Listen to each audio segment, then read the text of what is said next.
Fyodor Mikhailovich Dostoevsky, was born November 11, 1821 and was the second of 7 children. His father, an army doctor attached to the staff of a public hospital, was a stern and self-righteous man, while his mother was the opposite, passive, kind, and generous, and perhaps this fact accounts for Dostoevsky's filling his novels with characters who seem to possess opposite extremes of temperament. Dostoevsky's early education was in an army engineering school, where he was apparently bored with the dull routine and the unimaginative student life.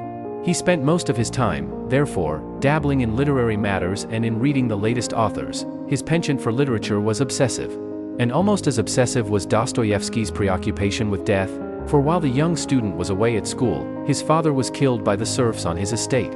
This sudden and savage murder smoldered within the young Dostoevsky, and when he began to write, the subject of crime and murder in particular was present in every new publication.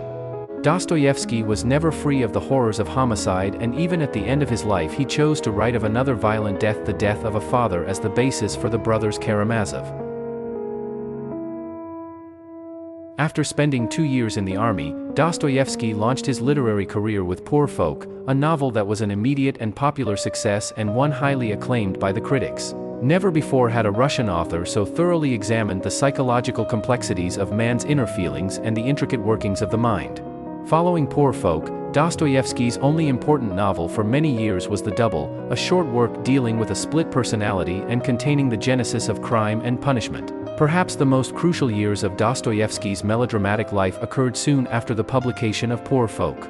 These years included some of the most active changing phases in all of Russian history, and Dostoevsky had an unusually active role in this era of change. Using influences acquired with his literary achievements, he became involved in political intrigues of a questionable nature.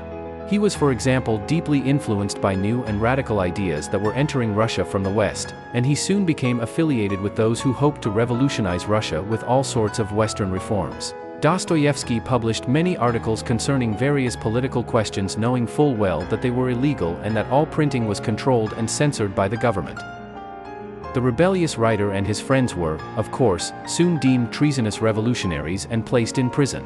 After 9 months, a number of them, including Dostoevsky, were tried, found guilty and condemned to be shot by a firing squad. The entire group was accordingly assembled, all preparations were completed, and the victims were tied and blindfolded. Then, seconds before the shots were to be fired, a messenger from the Tsar arrived. A reprieve had been granted. Actually, the Tsar had never intended that the men were to be shot. He merely used this cruel method to teach Dostoevsky and his friends a lesson. This harrowing encounter with death, however, haunted him for the rest of his life. After the commutation of the death sentence, Dostoevsky was sent to Siberia, and during the 4 years in prison there, he changed his entire outlook on life. During this time, in horrible living conditions, he began to re-examine his values.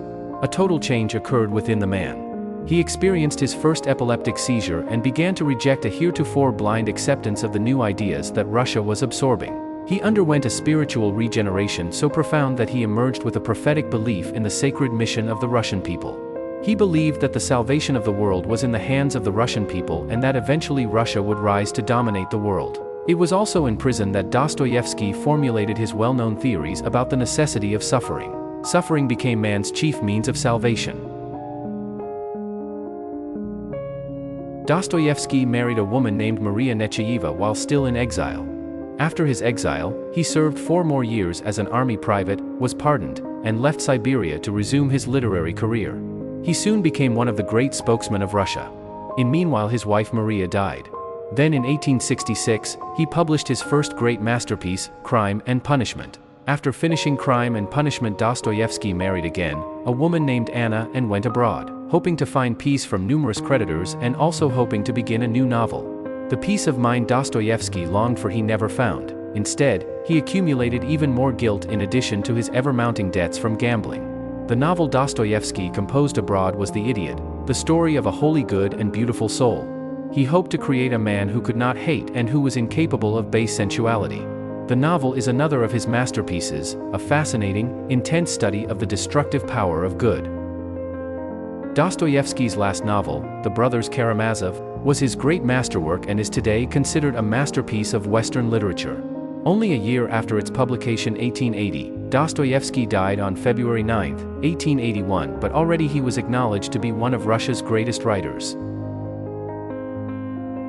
This is Everyday Life Quotes channel, and thank you for watching the video. Make sure to leave a comment so you can give us ideas for the video and help us improve. Also make sure to leave a like, subscribe on the channel and share the video. Until the next time, goodbye.